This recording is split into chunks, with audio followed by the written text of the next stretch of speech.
Très bien, on va parler de la colère. Alors la colère, comment vaincre la colère?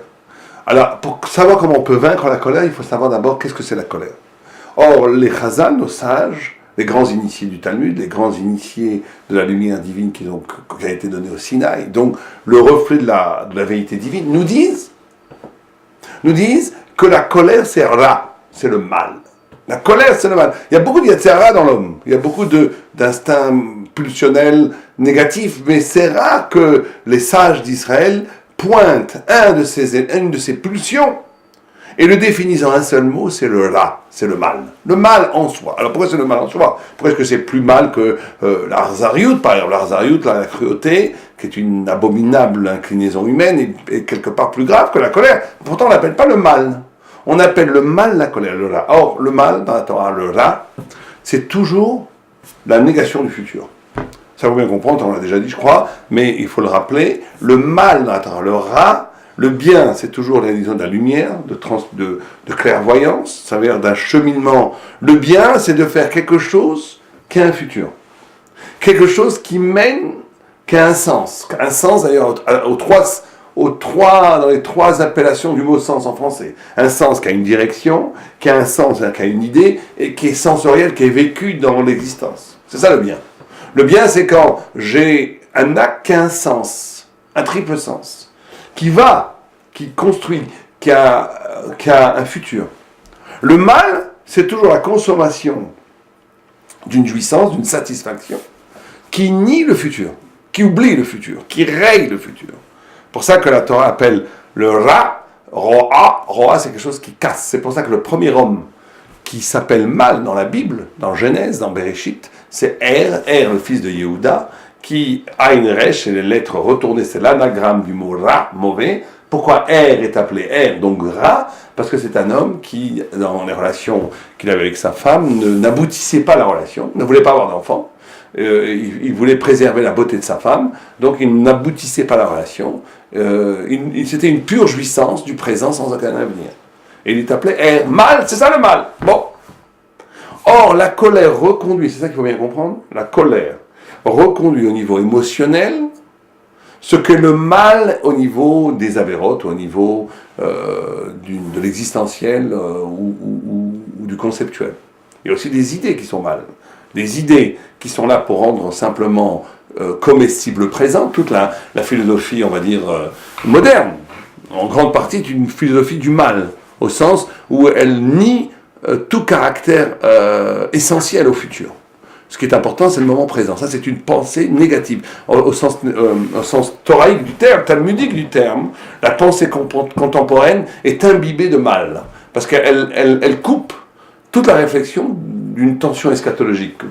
On ne va pas vers Dieu, on ne va pas vers le Messie, on ne va pas vers quelque chose de meilleur. On n'essaye pas de dépasser le monde. On accepte le monde tel qu'il est, et on le pense tel qu'il est. Ça, c'est le mal. C'est le mal au niveau intellectuel. Il y a le mal au niveau existentiel. Mais la colère, c'est le mal au niveau émotionnel. Ça veut dire quoi que c'est le mal au niveau émotionnel? Ça veut dire que quand je me mets en colère, ça veut dire, tout le monde, j'espère que peu de gens sont mis en colère, mais ceux qui se sont mis en colère, essayons au moins de se servir de ça en le métacaïn, en le réparant un petit peu, en essayant de se souvenir, quand je me suis mis en colère, qu'est-ce qui s'est passé en mon fort intérieur? Alors, ce qui s'est passé, c'est très simple, nos sages nous le disent. C'est qu'à ce moment-là, il n'y a qu'une chose qui mérite, c'est le fait qui mérite. Je n'essaie pas du tout de le mettre en perspective. Ce qui arrive là m'énerve. Ça m'énerve parce que je ne vois que lui. Je suis absolument que dans le présent. Toute personne qui serait capable de mettre en perspective ce qui lui arrive, dire ça s'inscrit dans quelque chose, c'est pas grave dans la mesure où ça s'inscrit dans l'économie générale d'une action.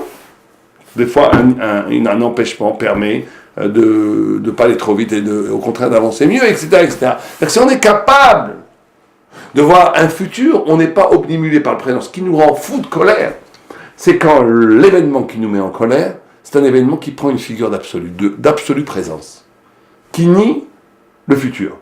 Et donc, ça c'est la base même de la colère. La base de la colère, c'est le mal, parce que c'est à un moment donné où plus rien ne m'intéresse. C'est que ces faits-là qui me rend fou, qui m'énerve, qui me fait exploser, sortir de mes gongs. Maintenant que tu me dises que ça va changer demain, que c'est pas grave, qu'il y a d'autres choses, qu'il y a quand même plus... La vie est belle, qu'on va vivre que 120 ans, c'est pas la peine de s'énerver. Plein de choses la perspective, l'aération de la perspective. La poétique de la perspective, de dire, ça va. Dieu a créé le monde, il y a le soleil, il y a la terre, il y a les magnifiques couchers de soleil, il y a des enfants qui rient. C'est ce que ça vaut le coup de se mettre en colère parce qu'on a cassé un vase. Non, à ce moment-là, je vois que le vase. Le vase est cassé, mais c'est le vase de ma grand-mère. C'est le vase que j'ai reçu en héritage. Je ne vois que ça. Et j'explose de colère. Ça veut dire que c'est une sorte de rendre absolu un élément complètement factuel. Et c'est le mal. C'est ça le mal. Le mal, c'est de couper un élément de la chaîne du futur. Et c'est le mal vécu au niveau existant, émotionnel. C'est ça la colère. C'est ça qui est terrible dans la colère. C'est pour ça qu'on l'appelle le ra.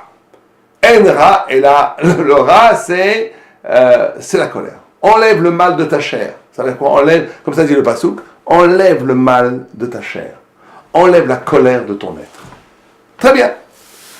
Donc, nous dit aussi le Chod Tzadikim et les sages, que celui qui se met en colère, il fait n'importe quoi. Il s'oublie. Il est capable de faire des actes absolument insensés. Tout le monde sait ça. Or, il y a quelque chose de tout à fait paradoxal. C'est que d'un côté, la Gemara nous dit que si on veut connaître quelqu'un, si on veut savoir qui est quelqu'un, il faut voir kos, kis, kas. Kos, c'est quand il a bu, quand il a bien bu beaucoup d'alcool, et bien là, sa personnalité se révèle. Les secrets sortent. Nirnas yain, yotse sod, c'est que la valeur numérique de yain, c'est 70. Sod, en secret en hébreu, le vin, yain et vin, c'est 70. Et sod, secret, 70. Quand rentre ce vin, sort le secret, dit la Gemara. Kis, l'argent, alors là, ça manque jamais. On voit quelqu'un, comment il se comporte avec l'argent. Est-ce qu'il est généreux, pas généreux. Des grands mots, des grandes réflexions morales. Quand il s'agit de donner un billet de 200 euros à sa femme ou à son ami qui est dans le besoin, là, ça devient moins évident. L'argent révèle exactement où en est la personne. Et la casse, c'est la colère. Quand quelqu'un se met en colère, il se révèle qui il est. Alors là, c'est complètement pas. On vient de dire il y a 2 minutes que la colère t'arrache à toi-même. Que la colère fait que tu fais des choses complètement insensées que tu vas regretter. La plupart des actes que les gens font quand ils sont en colère, c'est des actes qu'ils regrettent après. Ils disent, j'aurais jamais dû faire ça, je suis complètement dingue. Pourquoi tu l'as fait? J'étais en colère. Donc ça veut dire que c'est pas toi. Mais d'un autre côté, on nous dit que la colère révèle ce qu'est la personne. Donc comment est-ce qu'on peut nous dire d'un côté que la colère révèle ce que tu es, et d'un côté la colère te rend fou au point où tu fais des choses que tu n'aurais jamais faites si tu avais un peu réfléchi. C'est ça notre contradiction. Alors il faut bien comprendre là aussi, on touche au cœur de ce que c'est la colère. C'est que l'esprit, la chokhma, l'intelligence, on dit que la colère rend sot. La Gemara dit, si c'est un Talmid Chacham, il perd son savoir thoraïque quand il se met en colère. Et si c'est un Amaret, c'est quelqu'un qui est tué par la Torah, il devient plus idiot encore. Donc la colère rend idiot. Pourquoi? C'est très simple. C'est que la colère, c'est ça que le secret peut-être le plus profond de la colère, c'est que la colère révèle l'identité volcanique, la volonté pure, le désir pur de l'homme. En d'autres termes, l'esprit, l'intelligence, le sens, la vérité si vous préférez, elle est universelle. 1 plus 1 font 2, pour moi, pour vous, pour tout le monde. C'est pour ça qu'il y a une communication possible. La notion d'éthique, que ce qui est bien est bien, ce qui est mal est mal, elle est universelle. C'est pour ça que ça c'est extraordinaire. C'est les gens qui cherchent la preuve de Dieu, il n'y a pas besoin de chercher midi à 14h, c'est là. Comment ça se fait? Si le monde était vide de transcendance, vide de présence divine, c'est-à-dire que l'éthique serait complètement relative. Peut-être qu'il y aurait des civilisations qui diraient que tuer c'est bien, que voler c'est formidable. Or tout le monde aurait que la base éthique est universelle. Pourquoi? Parce qu'on est tous créés à l'image de Dieu quelque part. On a tous un tronc commun de l'humanité divine. Donc ça c'est universel, c'est aucun rapport avec moi. Que ma personnalité intérieure n'est pas tributaire de la vérité. La vérité n'est pas tributaire de ce que je suis à l'intérieur. Donc il y a des vérités, le sens universel, il existe au-delà de moi. Ce que révèle la colère, et c'est ça la passion de la colère. C'est pour ça que très souvent les enfants se mettent en colère aussi. La passion de la colère, ou les vieux se mettent en colère. Pourquoi? Parce que la colère, ce qui se joue inconsciemment dans la colère, c'est le cri de « j'existe de façon singulière ». J'exprime un moi qui est en inadéquation avec le monde. On se met en colère quand le monde ne s'harmonise pas avec mon désir intérieur. Il y a une sorte de disjonction entre ce que je suis, mes désirs, et le monde. Et normalement, l'homme, qu'est-ce qu'il fait? L'homme, il s'adapte au monde à partir de l'intelligence. Il dit, il y a des règles, l'intelligence révélant les règles universelles du monde. Il s'adapte à partir de la compréhension, du calme, du raisonnement, que c'est comme ça que les choses doivent être. Mais quand quelqu'un se met en colère, c'est à un moment donné où il n'y a plus de raisonnement. Qu'est-ce qui se passe? Il devient lui-même le feu bouillant, volcanique, d'un désir qui est en inadéquation avec le monde. Et à ce moment-là, ce désir s'affirme. Donc la passion intérieure de se laisser aller à la colère, c'est de dire, je sais très bien que c'est fou, je sais très bien que ça n'a aucun sens, et je ne veux pas du sens. Parce que le sens, il est universel, il est partageable, il est absolu, mais c'est pas moi. Je veux exprimer ma frustration jusqu'au bout. Et donc là, on a un paradoxe énorme. C'est que d'un côté, la colère révèle la personne, parce qu'elle révèle le secret de son désir, mais d'un côté, elle trahit ce qu'il est. Parce que l'essence de l'homme, c'est justement d'intégrer l'intelligence, la vérité, le savoir dans son identité. C'est ça le grand secret. C'est pour ça que la colère est comparée à la vodazara. L'idolâtrie, c'est toujours de poser comme absolu le désir. La révélation au Sinaï, c'est de poser comme absolu la vérité. Vous comprenez? C'est deux spiritualités opposées. La spiritualité idolâtre joue sur le désir. C'est pour ça que ça rentre dans des transes, des folies. C'est très lié aussi au désir physique. Sans rentrer dans les détails, l'idolâtrie est toujours très... L'Agma, elle dit que toute l'idolâtrie n'est là que pour permettre les harayot. Toute l'idolâtrie n'est là que pour permettre la licence sexuelle. Ça veut dire que la débauche. C'est-à-dire que l'idolâtrie est une spiritualité qui ne veut qu'exacerber au plus profond le désir, comme la colère, alors que la révélation est vérité. Or, l'homme est composé de cette dualité-là. Il est désir et il est vérité. Et se mettre en colère ou ne pas se mettre en colère, être ou ne pas être, c'est d'établir son identité à partir du désir qui est pas partageable, qui est singulièrement moi. Le le casse révèle mon désir à l'état brut, à l'état nu. Mais c'est en même temps, donc ça me révèle ce que je suis, c'est vrai, mais en même temps ça masque de façon définitive mon intrigue, pourquoi je suis. Ça désire ce que je suis, ça révèle ce que je suis à l'état brut, mais ça détruit ce que je dois devenir. Or, la raison façonne l'homme à l'image de Dieu, c'est-à-dire à l'image de la vérité. Et c'est pour ça qu'on dit que l'idolâtrie est proche de la colère. Parce que l'idolâtrie, c'est de poser en absolu le désir. C'est-à-dire que je projette spirituellement un désir en divinité. Alors que la révélation sinaïque, c'est exactement l'inverse. C'est l'homme qui devient divin en travaillant sur la vérité. Et qui se définit plus par rapport au magma, au feu volcanique du désir qui le constitue, mais qui se définit à partir d'une fidélité au vrai. Vous comprenez? Alors là, on est vraiment dans le cœur du problème. Et le Tegagma nous dit que Dieu aime celui qui ne se Michéno Koès. Dieu aime celui qui se met jamais en colère. Pourquoi? Parce que l'Agma nous dit parce qu'il amène la paix. C'est que la colère, quand on vient de l'expliquer, que c'est l'expression du désir pur, c'est forcément des solitaires, chacun seul. Quand on est en colère, on est dans une solitude absolue de soi-même. On ne peut plus communiquer. D'ailleurs, la victime des colères, les pauvres, les enfants dont les parents sont coléreux, ou les femmes dont les maris sont coléreux, ou les hommes dont les femmes sont coléreuses, ce qui est une clala, une malédiction, ces gens-là, les pauvres, ils sont face, parce que quand le gars est en colère, il affirme des choses qui sont qui ont force de loi pour lui. Il dit des choses qui ont dans leur résonance une stature d'absolu, parce qu'il vit absolument son désir. Donc la personne, elle est confrontée à un feu du désir, un feu de l'injonction, un feu d'assertion, mais avec lequel il ne peut pas communiquer, puisque ça n'a aucun rapport avec moi. C'est son désir à l'autre, c'est le non-partage, la colère. C'est pour ça que c'est une victime terrible, celui qui est victime d'un cri de colère, il ne peut pas répondre. Parce que c'est une logique absolument fermée sur elle-même qui est exposée comme accusation à la personne qui la reçoit, il ne peut rien faire. On avait une fois parlé de ça. C'est le grand principe du Yetzer Hara, de légaliser, de rationaliser, d'intellectualiser le mal. Je suis en colère, je vais créer toute une logique qui justifie cette colère. Quelqu'un m'a fait du mal, je crois que j'ai le droit maintenant de le haïr ou j'ai le droit de le frapper. Alors que c'est pas parce que quelqu'un t'énerve, ça t'a donné aucun droit. C'est ça que les gens ne comprennent pas. Le droit, il doit venir du ciel, il ne doit pas venir de mon émotion, encore une fois. Or, la plupart du monde, sans aller jusqu'à la colère, ils rationalisent, ils intellectualisent, ils légalisent leurs émotions. Ça, c'est un bon hasard.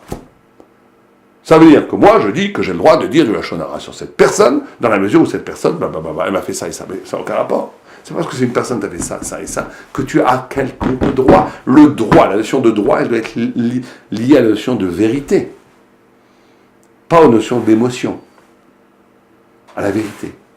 Être capable de penser à partir de la vérité, être capable de se donner des normes de conduite à partir du vrai, et pas à partir de l'émotion. C'est ça qui définit un juif. La kdusha, être séparé.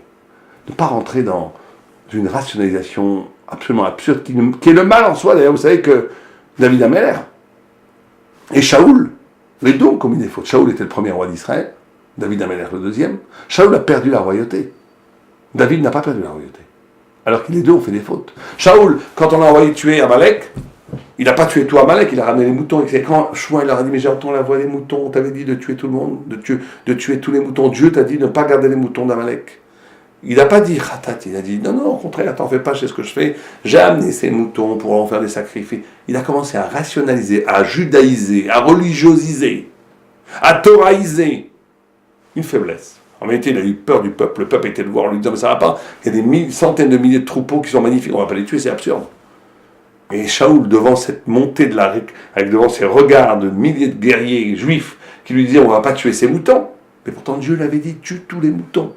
Mais devant cet absurde, les gens disent, c'est absurde de tuer les moutons. Il a faibli. Il a dit, vous avez raison, on va pas tuer les moutons. Mais au lieu d'après de dire, mais j'aurais jamais dû faiblir. J'avais derrière moi la voix de Dieu qui me dit, tue les moutons. Devant moi, la pression populaire qui me dit ne tue pas les moutons. Qu'est-ce que j'aurais dû faire? Dire tuez-moi si vous voulez, moi j'écoute la voix de Dieu. Je ne vous écouterai pas. Il aurait été roi là, le Meller. C'est lui qui décide l'écho de la voix divine. C'est pas la démocratie où il plie sous le poids des sondages. T'as fait une faute, c'est pas grave. C'est grave, mais c'est pas grave et c'est grave. Mais reconnais-le. Non, il n'y a pas de faute. Et à la fin, il perd la royauté à cause de ça. David Ameller, quand il est tombé fou amoureux de Bathsheba, et qu'il a fait ce qu'il a fait, on connaît l'histoire. Il faut connaître l'histoire avec la Gemara, quand il était des péchés. Il a été divorcé, il y avait un guet, c'est pas du tout des péchés comme nous on croit, mais il y avait quand même un péché. Quand Nathan le prophète vient le voir, et lui fait toute une parabole en lui disant c'est un homme riche qui a accueilli un pauvre et qui lui a donné à manger et que cet homme, un homme pauvre qui a accueilli un homme riche et qui l'a donné à manger, etc., et que cet homme pauvre adorait sa brebis, et que cet invité un jour a fait la shrita de la brebis pour la manger, et quand David apprend ça, il est indigné, il dit, il faut tuer cet homme. Et Nathan le regarde dans les yeux, il dit, cet homme c'est toi. Uri, il avait qu'une femme, Bathsheba, qu'il adorait, c'était sa brebis, et toi tu lui as pris. Et là, il n'a pas commencé à justifier. Elle avait un guet, on sait bien qu'elle avait un guet, elle n'était pas sa femme, etc. Il s'est rebellé contre moi. Puis quand je lui ai dit, retourne chez ta femme, il a dit, je vais aller chez mon Seigneur au front, et mon Seigneur, devant le roi, de dire, je vais au mon Seigneur, enfin, c'est une rébellion. La Gemara elle-même, elle justifie David, mais il n'a pas utilisé toute cette justification. Il a dit, Khatat il Hashem, j'ai péché devant Dieu. Pas de baratin. Reconnaître. Ça c'est il est resté roi. C'est la grandeur, il ne faut pas faire de baratin dans la vie. Le aleph-bet de la spiritualité, c'est l'honnêteté. C'est l'honnêteté, le alpha bêta de la spiritualité, c'est l'honnêteté intellectuelle. Sans honnêteté, il n'y a rien. Il y a du bidon. Ne pas rationaliser et ne pas intellectualiser ses faiblesses, son mal, ses pulsions. Et la colère, elle fait ça. La colère, elle fait toujours ça. Regardez, parlez avec un homme en colère, il vous continuez, vous surenchériez, il vous dit des choses, c'est affreux. Pour ça, il faut couper. Ça, c'est le négatif. Qu'est-ce qu'il y a de positif à la colère? Vous savez que Dieu n'a créé jamais des midotes, des traits de caractère qui n'ont pas un côté positif, sinon il ne les crée pas. Le côté positif de la colère, il faut l'utiliser avec parcimonie, très très peu, comme un zeste de citron. Il faut utiliser, c'est l'indignation. Il faut s'indigner. Il faut être capable de s'indigner.